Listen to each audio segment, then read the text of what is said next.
Venezuela এবং যুক্তরাষ্ট্রের মধ্যে সামরিক উত্তেজনা ক্রমাগত বৃদ্ধি পাচ্ছে। সম্প্রতি ক্যারিবিয়ান অঞ্চলে মার্কিন নৌবহরের উপস্থিতির জবাবে ভেনেজুয়েলা বিশাল সামরিক মহড়ার আয়োজন করেছে। দেশটির প্রেসিডেন্ট নিকোলাস মাদুরো অভিযোগ করেছেন যুক্তরাষ্ট্র তাদের সম্পদ লুট করতে চাইছে এবং সামরিক উত্তেজনা তৈরি করে ভেনেজুয়েলাকে উপনিবেশ বানানোর চেষ্টা করছে।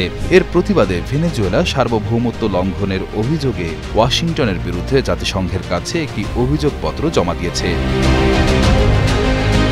অন্যদিকে ভেনেজুয়েলা কলম্বিয়ার সীমান্তে সৈন্য পাঠাচ্ছে কলম্বিয়ার প্রেসিডেন্ট পেত্রো তার এক্স অ্যাকাউন্টে লিখেছেন তিনি সীমান্তে আরও সৈন্য পাঠিয়েছেন যেন অপরাধী চক্র কমে যায় এবং কলম্বিয়ার নিরাপত্তা বাড়ে। তিনি আরও বলেছেন অন্য দেশ যেন ভেনেজুয়েলায় আক্রমণ না করে, কারণ ল্যাটিন আমেরিকার দেশগুলোর সমস্যা তাদের নিজেদেরই সমাধান করা উচিত।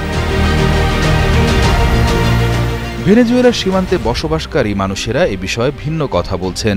একজন নারী বলছেন তিনি চান না যে কলম্বিয়া ভেনেজুয়েলার সমস্যা নিয়ে মাথা ঘামাক, কারণ কলম্বিয়ার নিজেদের অনেক সমস্যা আছে। একজন নারী বলেছেন তিনি খুশি কারণ এতে নিরাপত্তা বাড়বে যতক্ষণ না সীমান্ত বন্ধ করে দেওয়া হয়। কলম্বিয়ার বাসিন্দা ইয়ারলি দাজা বলেছেন সেনারা তাদেরকে বলেছে ভেনেজুয়েলায় কোনো ঝামেলা হলে কলম্বিয়াকে রক্ষা করার জন্য তারা এখানে আছে। আমি সামরিক বাহিনী পাঠানোর সাথে একমত নই, কারণ প্রেসিডেন্টের উচিত কলম্বিয়ার রাষ্ট্র নিয়ে বেশি চিন্তা করা। প্রত্যেকেরই নিজস্ব সমস্যা রয়েছে।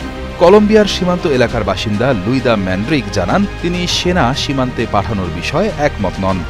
আমি সেনাবাহিনীর সদস্যদের সাথে কথা বলেছি, তারা আমাকে কেবল বলেছে যে ভেনেজুয়েলায় কোনো বিরোধ দেখা দিলে কলম্বিয়ার পক্ষকে রক্ষা করার জন্য নিরাপত্তা ব্যবস্থা গ্রহণে এটি করা হয়েছে।